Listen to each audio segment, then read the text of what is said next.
The MultiPod is a great place to reconnect with old friends. It's one of the reasons I love doing it. And that's not just for my sake, but I know for all of our viewers and all of our listeners, especially if you've been around for many years, you'll recognize some of those names and faces as they come back on the podcast. And that's what we're doing today. I'm very excited to welcome back Kati Tempesta, who is originally Italian, but joins us from Melbourne, Australia. Always very exciting. And she was on the MultiPod back in 2021. We talked quite a bit then about her backstory, her life story, what brought her to Australia, and the things she's done since. So we don't dive too much into that here today, but I do recommend that you go back and check out that episode. Put the links, of course, in the notes here to kind of fill out some more of the story. We touch on it a little bit here today. But mostly today, we explore Kati's new book. It's called Whispers of the Soul. She describes it as an invitation to self-discovery. It's full of a lot of really interesting insights about clarity, about mastering your energy, breath work, happiness. What is happiness? Contentment, compassion, and ultimately allowing people, giving people the space to explore that growth, that progression, that journey themselves. She's very clear. She points out that she's not here to tell you what to do or to, direct you in a certain way.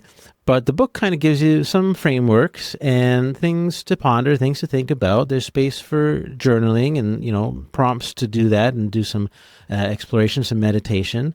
And ultimately, it's very much a companion if you want to pursue more of that work honestly, it really kind of comes back to whenever we think about that question, well, what is it all for? What are we here for? Especially if you're in a place where you have a job, you have a home, you have, all the things and you're content. We talk a lot about contentment in our conversation, which is a very interesting concept. But, so is that it? What are we here for? What are we on this planet? And it's some deep stuff for sure. But also the book is kind of an invitation. It's an opening to explore some of those questions, some of those topics, and do it at your own pace. You allow yourself to guide yourself through that process. She's there with her book to help you along the way. So, fascinating conversation. Kati's a wonderful presence. We connected in the Puttyverse many years ago. It's been wonderful to reconnect and explore this fascinating new project of her book, Whispers of the Soul. And I hope you enjoy the conversation. Alrighty, welcome back everybody. This is the MultiPod. I am joined by a repeat guest, and I just looked it up because I kind of had an idea, but let's see. It was July 26th of 2021 that Kati Tempesta was here on the MultiPod, and we haven't seen each other since then, I don't think. Have we? Maybe briefly. Not like this. We've been, crossing paths, but not with a lovely conversation, so it's lovely. Yeah. Thank you for having me. Yeah, it's great to see you again. And so, bit of the backstory. Now, I certainly encourage people to go check out the Kati's first appearance here on the MultiPod, where you get some more of her backstory. Today, we're going to focus a lot on the book that's coming out soon, and we'll chat about that and, of course, other things that she's been up to. But essentially, the short version of the backstory is that Kati's coming to us from Melbourne, Australia, which is always very exciting. So, it's a long way away. Yes, indeed. Yes, I am Italian. I'm an Italian born and bred, and I'm living in. I've been living in Melbourne for 25 years now. Yep. Yeah, it's funny, because like we've been planning our conversation here for a couple of weeks or so, and suddenly I kept getting all these signs the last few days of things Melbourne, Australia. Like there was the Grand Prix on the weekend. I was watching that, and that made me bring up some photos because I was there in Melbourne 15 years ago to the day. Like this week when I first went to Melbourne, so I was pulling out a bunch of pictures and showing the kids, because that was long before they were born, so now they can see old pictures of Dad before long time ago, and poking around. I always love Melbourne. It's a really, really neat city. I love the neighborhoods there and the culture, multicultural. Yeah. Thank you so much. Yes, it's a lovely spot. Yes, I live southeast from Melbourne in the countryside, so wine country. Mm-hmm. So where people come and relax. Right. And I guess a bit more of the background, of course, is that Kati and I know each other from the Puttyverse. Now, I know you kind of drifted away from that. I still come in and out a little bit, but what's changed, since you were last on the show here is the MultiPod, the podcast, is no longer like affiliated with the Puttyverse. It's now quite independent. It's my show. It's just kind of weird, but I'm getting used to it. So we can talk about different things in a sense, and I'm absolutely a free will to promote and share and kind of and boost whatever I want, whatever our guests have, and that brings us back to your book. So let's chat a bit about this amazing book, this project you've been working on. Can you tell us a bit about the backstory? Now, it's called Whispers of the Soul, and what brought you to working on this project? So I think that, going back, because I was thinking about that, it for me, one of the milestones that led to write the book started in the Puttyverse, where that beautiful community showed me that I wasn't weird. There were many of us wired the same way. So I was an HSP, so a highly sensitive person. I was an introvert. I was a multipod. Mm-hmm. It wasn't a sin to have multiple interests. That was a revelation, a massive revelation. Mm-hmm. So that meant that it starts to reflect back to you. So I gave more value to myself. I felt that I mattered. I felt that I could relax and feel safe in that community. And by feeling safe, I could step out with my head high and saying that there's many of us. I'm not just the ugly duckling, which was, a huge label in my life. Yeah. I always felt, out of place on the edges and things like that. Yeah. So then as it happens, once you break a barrier, the more you work on something, the faster it happens. Mm-hmm. The faster things come, the faster you realize things, the faster you go, oh my God, I didn't think about that. Oh, look at that. It was in my face all this time and I've never noticed. So another lesson was healing and growth is never linear. Mm-hmm. And that I also mentioned that in the book. It's an arrow that goes from the bottom left corner going up that is associated with it. So you go back, you fill up some gaps, you solidify certain things, and you move on. But it wasn't just moving one thing from one space to another. All of a sudden I felt, the Christmas lights that you take out of the box and where is the start? Where does this old buckle start? So I wanted to find where it all starts. And finally, I got it. And you can see that also supported by people who have far more experience than I have. And they are, dedicate their life scientifically to that. It all starts with feeling safe. If you don't feel safe in your body, if you don't feel safe in your environment, you live in fight and flight. You live in survival mode. You live in your head. And it's go, go, go, go, go, go, go. Don't stop. Don't think, don't feel, because that's dangerous. And that was a massive aha moment. So once I started feeling safe, and also once you learn that feeling safe in the body requires a different language, not verbal. You can say relax, the body doesn't, bypasses that. So you need to find a switch to move. Once you feel safe, then you can start thinking, then you can start learning how to feel. And you go from your head to the heart. I'd say it's the longest journey you can take, those 12, 16 inches. Really? And then the life changes completely. You start to take choices. You don't depend on others. You don't depend on the approval of other people. You don't bend like a pretzel, to fit in, and you chop away parts of yourself. Because by doing that, also you give the perception of something confused to the other person. Then there's a miscommunication. Then they don't see you as you are. And then they don't hear what you want to say because you're taking away bits and pieces and you're not your authentic self, genuine, spontaneous, vibrant, fun. So these are many things in the book as well, we go back to themes that have accompanied mankind forever. Control, letting go. What can you change and what keeps you sane? What's the difference between happiness? So we're bombarded by, you have to be happy, but what is happiness and joy? What's ephemeral and what stays? What is success? Who defines what success is about? What is love? So these are all themes that take so much of our life and our space. And I wanted to put some clarity, in all that, and also invite the reader to make some room, stop and think, and explore what it means for them. Yeah. Because there's no right and wrong. It's all about, what you perceive and what you think it's important. Did you have kind of a certain person in mind then that you were speaking to when you were writing the book, putting it together?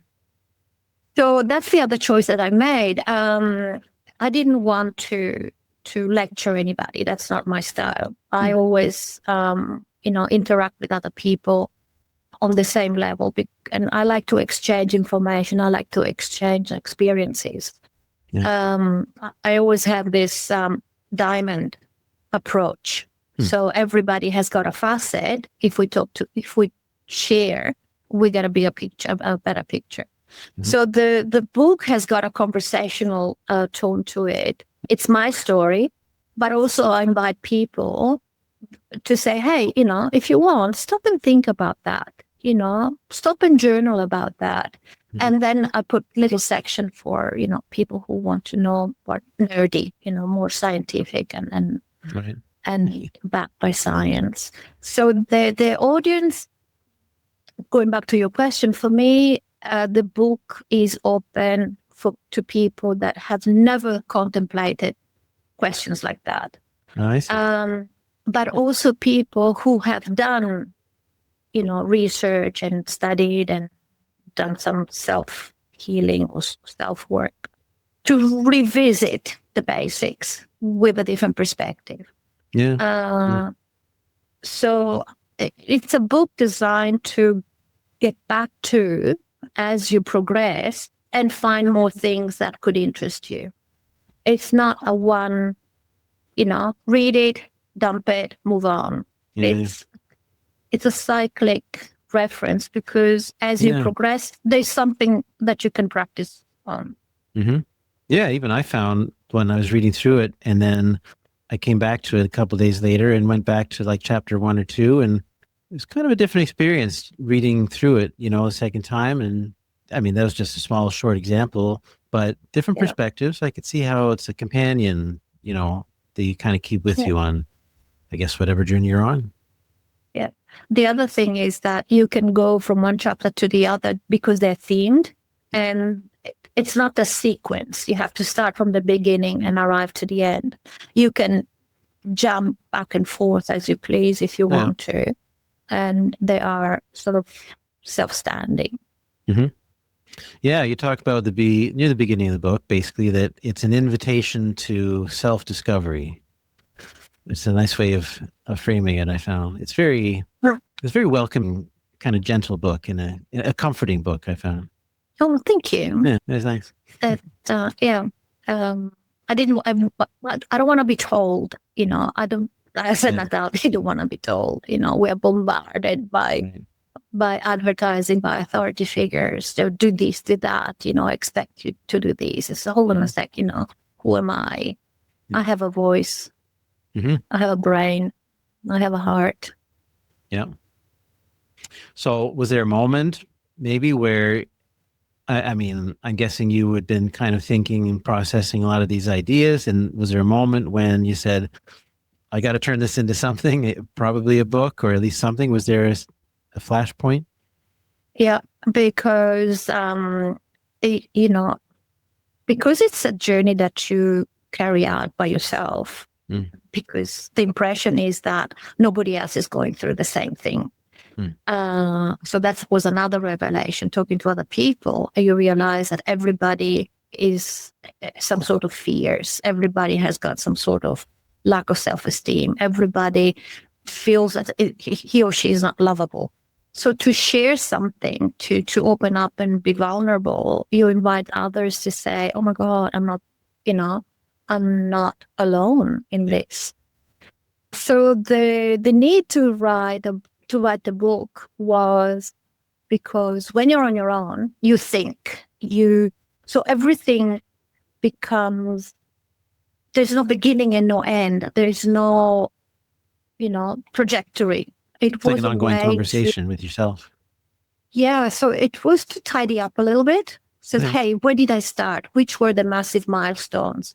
And which are the things that I kept on going back that could be reframed in a different way and make a difference and allow me to feel free and move forward. Mm-hmm. Yeah. I guess the next question, was it a daunting prospect to think about writing a book, in general, or how did you approach the workflow, the scope of it? Well, I love writing. Luckily my education was such that there was a lot of emphasis on reading and writing. So that's my background. That's my university degree.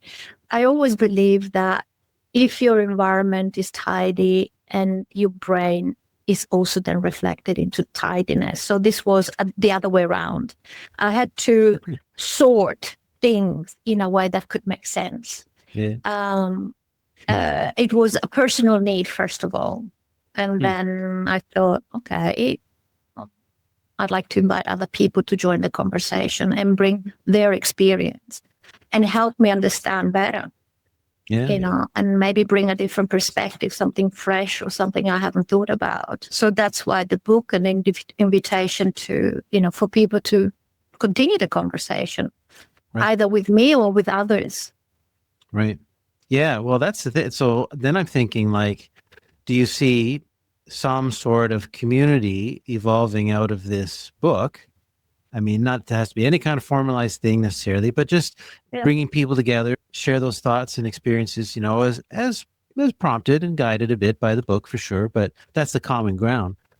Yeah. Is that kind of maybe the next step in all this? Absolutely, because I helped build a community in the Puttyverse, because being in Melbourne and you being the core in the States and in Europe, I tried to create, I remember that. The colony, the other hub, which was, it's always difficult to bring people together from different hemispheres. So we shared, between the members in the States, then I had the core in Europe, and then here for Southeast Asia. Yes, I am a community builder. I like to bring people together. I've been teaching Italian here for adults for 25 years. So cool. There's this beautiful multi-community from all walks of life. Yes, it is. I'm collaborating with other friends as well. So we create a sort of I think this is moving forward. I see more and more people joining forces and sharing resources and sharing space. I think it's very, very important. So this kind of work it's quite lonely, If you're a coach, or if you are a therapist, a practitioner, if you work with the inner child, the shadow, or all these fears, you feel you're on your own. So by creating a network with other practitioners, because each of us brings a unique tool set, it becomes lovely to share that with others. Yeah, absolutely. Yes. So the idea is to create something, and this sort of need is shared by other friends as well. Yeah, I can imagine. Is there a chance to do that in person then? Basically where you are, as much as online and remote?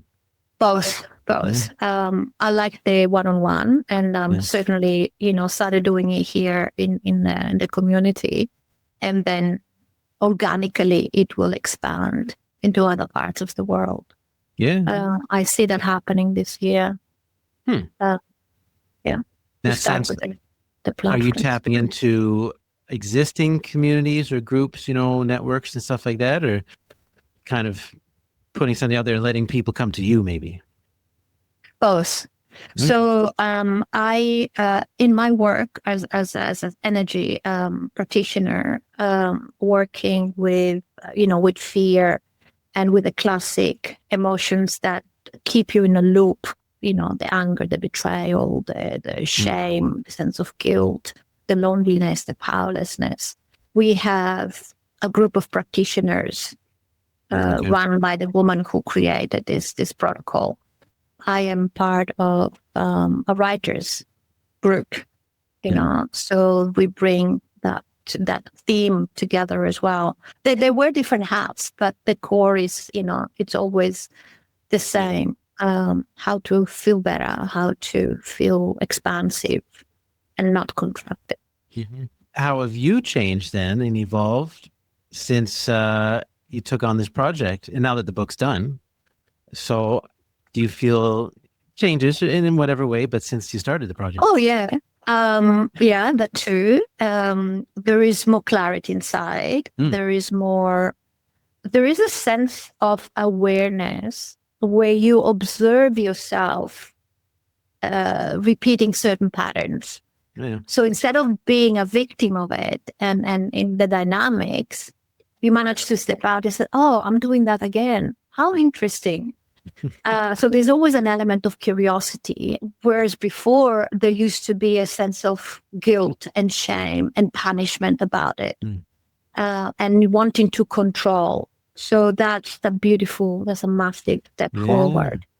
That's a big breakthrough. And even I observe myself observing, doing certain things, which is even more intriguing. Yeah. And as a multipod, we are so curious. So that's, I think it's a lifesaver for us. Because, let's explore that way, just for fun. What if, I'm wondering if I don't think the book is like kind of exclusively for multipotentialites, but I'm wondering if there's any, what they call the Easter eggs, right? In movies and TVs and stuff, where there's little hints that multipods might pick up on, maybe, because it's so much of it's inspired from that, your experience there. For a multipod, it's, so the book is very small. It's 60 pages. And it's nicely spaced, and there is broken down with all these windows that invite you to reflect, to take a moment if you want to. Otherwise, you can skip and move on.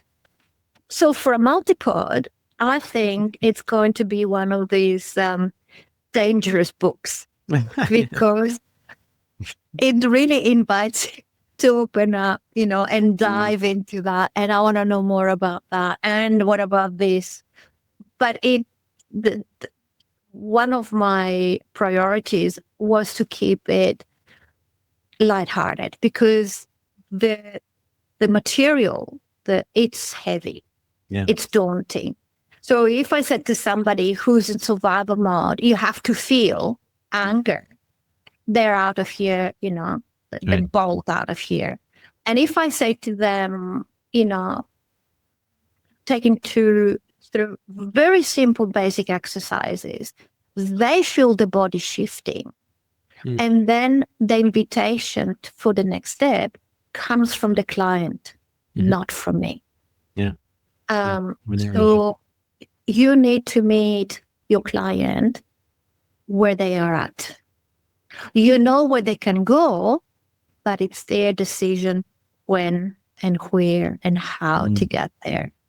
And this is something that I felt is missing from the practitioner side very often because they get impatient. And if you push somebody to get out of the comfort zone, if there is anger, they break through. But if there is trauma, you create even more damage. And you close that door that could allow them to get out of that. Yeah. It's a very, very delicate dance. And, as a practitioner, it's not about you again. For very often, it's all about us. It's about this client. So you create that environment where they feel safe and they say, where are you at? What's bothering you? And how would you like to feel if this was not in the way? I was interested, or really interested in your section that talks about the concept of let them. So let them do their fill in the blank, basically, but do their thing. And that's very liberating, right? To just kind of let things drift away. You can't control other people's reactions, emotions, and stuff like that. Let them, and then you look after yourself. We're the only people, fundamentally, who can look after ourselves, right? So one of the worries about writing the book and about all these themes was not to fall into the trap to copy or be inspired too closely to other people's who've been there before. Yeah. Being Italian, I thought, how far can I go? I went back to the Stoics, which is a group of philosophers. That they don't have a copyright, but the theme is still recurrent. So, and this is beautifully being taken by Mel Robbins in the book Let Them. Right. And this shows you that theme, which has been a thorn in our side, it's still valid today. It's so relevant. And she made it 2026, 2025, relevant for our time. Yeah. Yeah. But it's something that has accompanied us forever. Mm-hmm. And, you can't control the weather. You can't control how people react. Yeah. You can't. And once you realize that, it's liberating. Mm-hmm. Yeah, it really is. So difficult, though. It is so difficult. I was going to say easier said than done, but it's it's huge. Yeah, it's huge. As a parent, as a teacher, as an authority figure, as an employer, as a friend, as a partner, as a son towards the parents towards the kids, the 4 generations involved. It is difficult. It is so difficult. Mm-hmm. It's a lifelong journey, really, of understanding that. But you can also convey, your opinion in a different, softer way. Instead of telling people, you would say, this is my experience. I've learned this in a similar situation. So you open the door for conversation instead of being aggressive and, strangling the other person. Can you expand a bit on the section that talks about compassion, love without a story? I found that an interesting angle. So we hear about compassion all the time. And many people think that compassion is just loving somebody.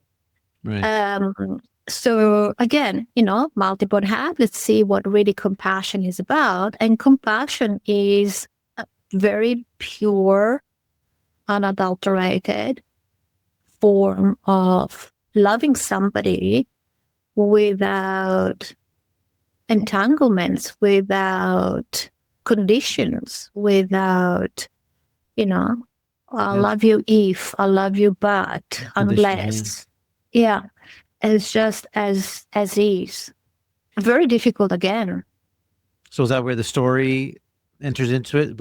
In the sense you don't have to have a story. Yeah. In other words, expectations and so on. There's no because attached to it. Yeah. It's just as is. There's no ifs and buts and unless and because, and there's no before, during, or after.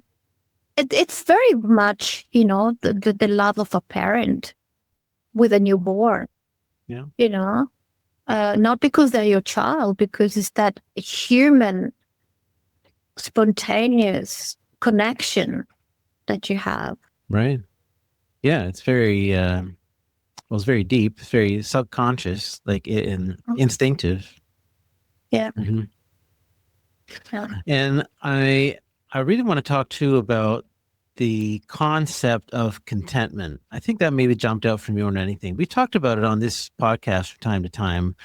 And sometimes I don't know, I've kind of detected pushback from people, oh, I don't want to just be content, as if content is kind of maybe giving up or settling for things, right? And I've always framed contentment about, well, often when I look at my life, and just the placing of my life maybe and the things I do and, where I'm at in life. And it's like, I kind of resist the notion of happiness, that you always have to be happy or something. I'm much more comfortable with being content, because content to me suggests, well, there's pros and cons. There's things I'm happy with. There's other things that frustrate me and, maybe regrets and things like that. But I look at the big picture and you know what?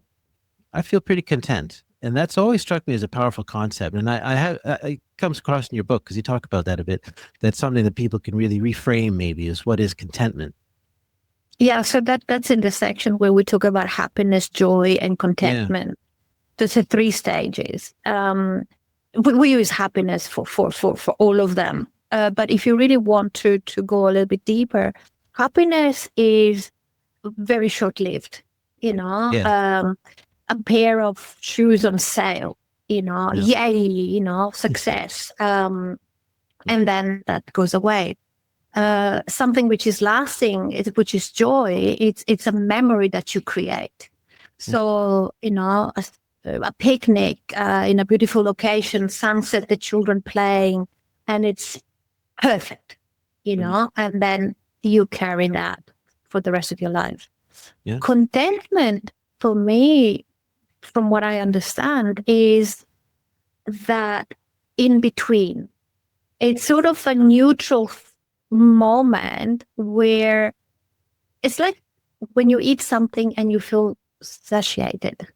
Right. You don't want the dessert, you don't want extras, you're just happy, you tick all the boxes. Yeah. It doesn't require or trigger more or less. Yeah, maybe that's it, yeah. So it's sort of a neutral gear. And that's when you really relax. That's when you go, I've got everything I need. Nothing excitement or fireworks or, oh, if I could have a little bit extra of that, or if this element is missing. It's really where you can relax, where you can listen to yourself, where you're connected with nature, where you're connected with a person, where you're connected with yourself. Contentment. Yeah. Yeah. I've always found it a beautiful concept, and that word sums it up. That's it. It's a nice equilibrium. Yeah. It's feeling, very content in the moment. Yeah. For me, so what I'm working on is, what I offer to clients is to reach the stage where they feel and they embody, I've got this. Yeah. And contentment is very similar. I've got this. It means I'm okay with whatever it is and whatever is coming. I can do that. There will be a moment of panic or this, but I've got this. Yeah. And that's when your body really relaxes. Yeah. Even just thinking about it helps me relax. I feel relaxed. And the other thing is that sort of aligns you, with all your wishes and who you are. You create some room for yourself and you push away the noise to say, I don't need anybody else. I don't need anything else. I've got exactly what I want, what I need in this moment. Yeah. And that's good. Yeah, it's beautiful. Mm-hmm. Well, it's been great. We'll get in a second to where people can find the book, but in true MultiPod fashion, I got to ask you what you're working on next. Yes, thank you.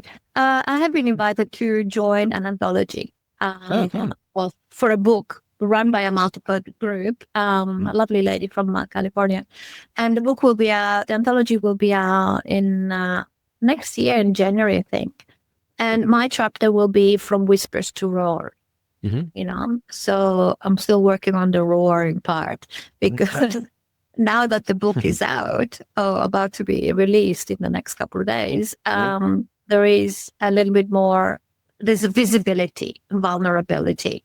And as a multipod, you like to operate behind the scenes, just do your things quietly. So the roaring will be, really stepping up and out, more who I am without excuses or, hiding. And now, that's not to say you have to be all extroverted, of course. Yeah. Right. Yeah. Just quietly, just in my honoring my nature. Yeah. Confident, but quiet confidence. I don't want, we're not loud people usually. So that's going to be the next one.